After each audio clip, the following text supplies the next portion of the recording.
কথায় বলে শাক যদি রান্না ভালো হয় খেয়ে নাকি তার গুণগান গাইতে নেই, মানে ভালো হয়েছে বলা যায় না। সত্যি কথা বলুন তো, যদি সত্যি করে ভালো খেতে হয় না বলে থাকা যায়? আজকে যে রেসিপিটা করব সত্যি কথা এর গুণগান গাওয়ার মতো।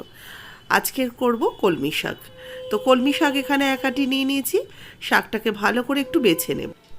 কলমি শাক কিন্তু মোটামুটি পরিষ্কার, যেহেতু জলের শাক পরিষ্কারই থাকে, মাটি বা ধুলো বালি এইসব কিছুই থাকে না। সেই জন্য শাকটাকে খুব একটা বাছতে কিন্তু অসুবিধা হয় না। ওই নিচের থেকে একটু পাকা পাকা পাতাগুলো বা আধ খাওয়া পোকায় খাওয়া যে পাতাগুলো সেগুলোকে বাদ দিয়ে দিলাম, দিয়ে গোড়ার দিকটা কিছুটা কেটে বাদ দিয়ে দিয়েছি, একটু মোটা জায়গাটা। তারপরে কচি অংশটাকে ভালো করে বেছে নিয়ে এরকম কুচি করে কেটে নেব। আর এই শাকটা কাটা সব থেকে সহজ, কোনো কিছু ঝামেলা নেই, নোংরাপাতি খুব একটা থাকে না, আপনারা কেটেও ধুয়ে নিতে পারেন।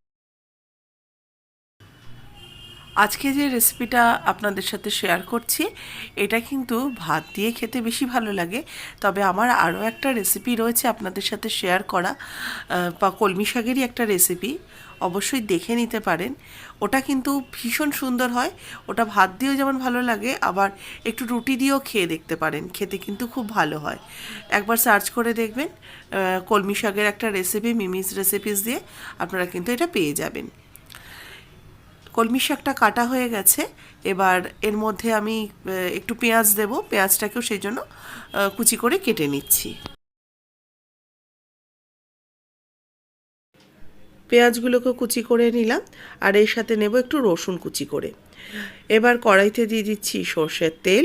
তেল ভালো করে গরম হয়ে গেলে প্রথমে দিয়ে দিচ্ছি একটু শুকনো লঙ্কা আর কালো জিরে। কালো জিরে আর শুকনো লঙ্কাটা একটু ভাজা ভাজা হয়ে গেলে এবার কেটে রাখা পেঁয়াজ, কাঁচা লঙ্কা আর রসুন কুচি একই সাথে দিয়ে দিচ্ছি। কাঁচা লঙ্কাও এখানে 3-4টে আমি চিড়ে নিয়েছি। এবার এগুলোকে একটু ভেজে নেব, একটু বেশ লাল লাল করে ভালো করে পেঁয়াজ, কাঁচা লঙ্কা আর রসুনটাকে ভাজতে থাকবো। নিয়েছি এখানে একটু চিংড়ি মাছ, ছোট চিংড়ি। চিংড়ির মধ্যে একটু লবণ দিয়ে দিলাম, আর একটু দেবো হলুদ গুঁড়ো, দিয়ে ভালো করে চিংড়ি মাছটাকে মাখিয়ে নেব। আর এই রান্নাটাতে কিন্তু একটু ছোট ছোট চিংড়ি মাছগুলো দিলেই ভালো লাগে। চিংড়িটা মাখানো হয়ে গেছে, এদিকে পেঁয়াজও কিন্তু মোটামুটি একটু হালকা বাদামি রং আসতে শুরু করেছে। বেশ একটু পেঁয়াজ, রসুন, লঙ্কা ভাজার একটা সুন্দর যখন ফ্লেভার বেরোতে শুরু করবে, এর মধ্যে দিয়ে দেবো ওই লবণ হলুদ মাখানো চিংড়ি মাছটা। চিংড়ি মাছগুলো দিয়েও একটু ভালো করে ভেজে নেব। চিংড়ি মাছ তো ভাজতে খুব একটা সময় লাগে না, ওই পেঁয়াজ লঙ্কার সাথে একটু নাড়াচাড়া করলেই দেখবেন চিংড়ি মাছ কিন্তু সুন্দর একটা, মানে চিংড়ি মাছের যে নিজস্ব ফ্লেভার সেটা বেরোতে শুরু করবে। চিংড়ি মাছ যত বেশি ভাজবো গুটিয়ে শক্ত হয়ে যাবে, সেটা কিন্তু খেতেও ভালো লাগে না। কারণ চিংড়ি মাছটাকে প্রথমে সেই জন্য খুব বেশি আমি ভাজবো না। ওই মিনিট খানেক একটু নাড়াচাড়া করে নিয়ে এবার এর মধ্যে কেটে রাখা শাকটা দিয়ে দেবো।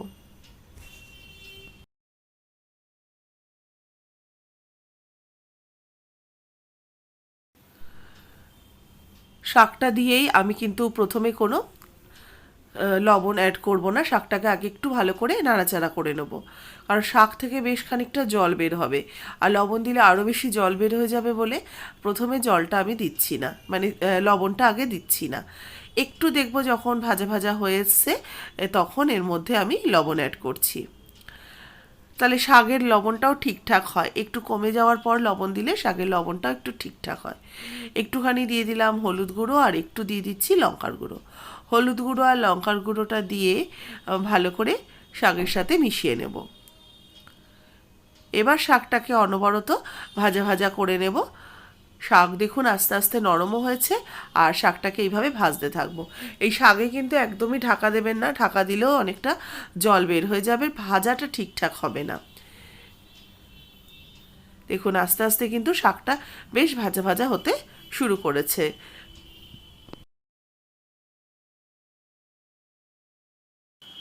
বেশ একটু যখন শুকনো শুকনো হয়ে তলায় লেগে লেগে আসবে, নামানোর আগে দেবো একটু চিনি।